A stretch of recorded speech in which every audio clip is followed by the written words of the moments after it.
மூன்று தகவல் முக்கியமானதுங்க. Video skip பண்ணாம பாருங்க. இது மாதிரி பயனுள்ள இன்ஃபர்மேஷனை பத்தி தெரிஞ்சுக்க நம்ம சேனலை சப்ஸ்கிரைப் பண்ணிக்கோங்க. தினம்தோறும் இரவு நேரங்கள்ல இந்த ஒரு வீடியோ ஆகப்பட்டது உங்களுடைய காதுக்கு வந்துடும். வேலையெல்லாம் முடிச்சுட்டு ஃப்ரீயா நம்ம நாட்டில் என்ன நடந்துட்டு இருக்கு, நம்ம ஊர்ல என்ன நடந்துட்டு இருக்கு அப்படின்றது தெரிஞ்சுக்கோங்க. இனி இந்த அப்டேட்டும் தொடர்ந்து வரப்போகுது. வெறும் லோன் மட்டும் கிடையாது, இது மாதிரி இன்ஃபர்மேஷன் அப்படின்றது நம்ம தொடர்ந்து பண்ண போறோம்.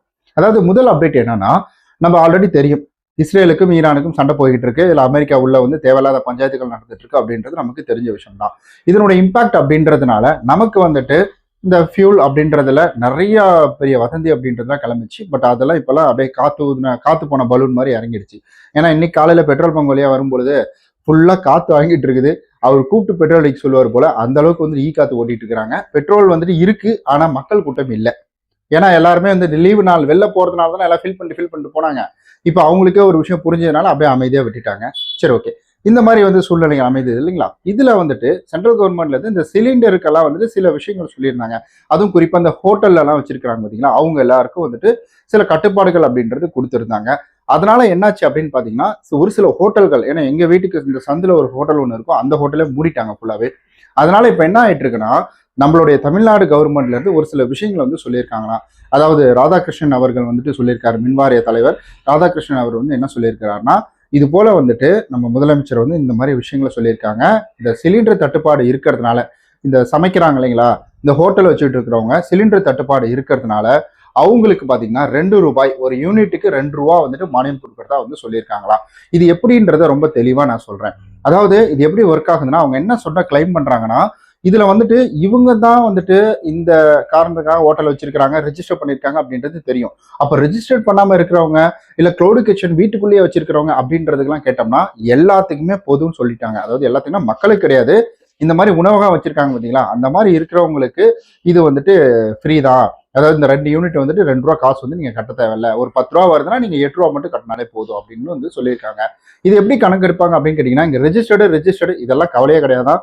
அது வழக்கத்தை விட அதிகமா போகுது இல்லைங்க. இப்ப வழக்கமா உங்களுக்கு ஒரு 1000 ரூபாய் வந்திருக்கு அப்படின்னா இபி பில்லு, இப்ப இந்த தடவை 1500 ரூபா வந்திருக்கு அப்படின்ற பட்சத்துல, அதுவும் குறிப்பா டீ கடையில எல்லாம் இந்த அடுப்பு வச்சுதான் பயன்படுத்துறாங்க.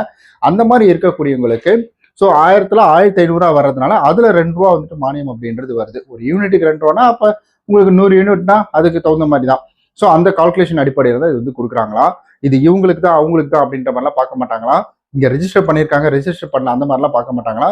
வழக்கத்தை விட அதிகமா வந்திருக்கு அப்படின்னா மேபி இது அவங்களுக்கு இம்பாக்ட் கொடுக்கும். அதாவது இந்த 2 ரூபா மானியம் அப்படின்றது வந்துடும் அப்படின்றது தெளிவுபடுத்தியிருக்காங்க. இது எவ்வளவு நாள் தொடர்ந்து இருக்கும் அப்படின்ற மாதிரி கேட்குறாங்க. அந்த இருக்கக்கூடிய நியூஸ் பண்றவங்க எல்லாம் கேட்குறாங்க. அதுக்கு அவங்க தரப்புல என்ன சொல்றாங்கன்னா, நம்மளுடைய சென்ட்ரல் கவர்மெண்ட் அப்படின்றது எத்தனை நாளுக்கு இந்த சிலிண்டர் தட்டுப்பாடு அப்படின்றது இந்த மாதிரி ஹோட்டல்களுக்கு நிறுத்தி வச்சிருக்காங்களோ அது வரைக்கும் இது கண்டிப்பா தொடரும் அப்படின்றது ரொம்ப தெளிவா சொல்லிட்டாங்க. அதனால டீ கடை, ஹோட்டல் கடை, சின்ன சின்ன கடைலாம் வச்சுட்டு இருக்கிறவங்க, அது நீங்க சிலிண்டருக்கு பதில் இப்ப கரண்ட் அடுப்பு யூஸ் பண்றீங்கன்னா கவலைப்படாதீங்க. இந்த 2 ரூபா மானியம் அப்படின்றது சொல்றாங்க. பட் எப்படி கால்குலேஷன் பண்ணுவாங்க, அவங்களே ரீடிங் எடுக்கக்கூடிய வழக்கத்தை விட அதிகமா வருதுன்னு கழிச்சுப்பாங்களா அப்படின்றது தெரியல. பட் நடைமுறைக்கு வந்தாதான் தெரியும்.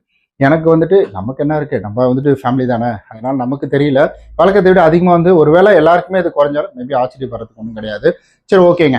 அதாவது இப்ப இந்த ஒரு விஷயம் அப்படின்றது போயிட்டு இருக்கு இல்லைங்களா, இந்த நியூஸ் அப்படின்றது நம்ம ஊர்ல நடந்து பார்த்துட்டோம். அப்புறம் இன்னொரு விஷயம் என்னன்னா, இந்த சிலிண்டர் தாமதமாகுதுன்னு சொல்லிட்டு இருந்தாங்கல்ல, சிலிண்டர் வர்றதுக்கு லேட் ஆகுதுங்க, ஏங்க இவ்வளவு நேரம் ஆகுது அப்படின்ற மாதிரி ஒரு குறிப்பிட்ட நாள் வரைக்கும், ஒரு 4 நாள்ல இருந்து 5-7 நாள் வரைக்கும் வெயிட் பண்ணுங்க, அதுக்குள்ள சிலிண்டர் வரும். சிலிண்டர் வராமலாம் இருக்காது.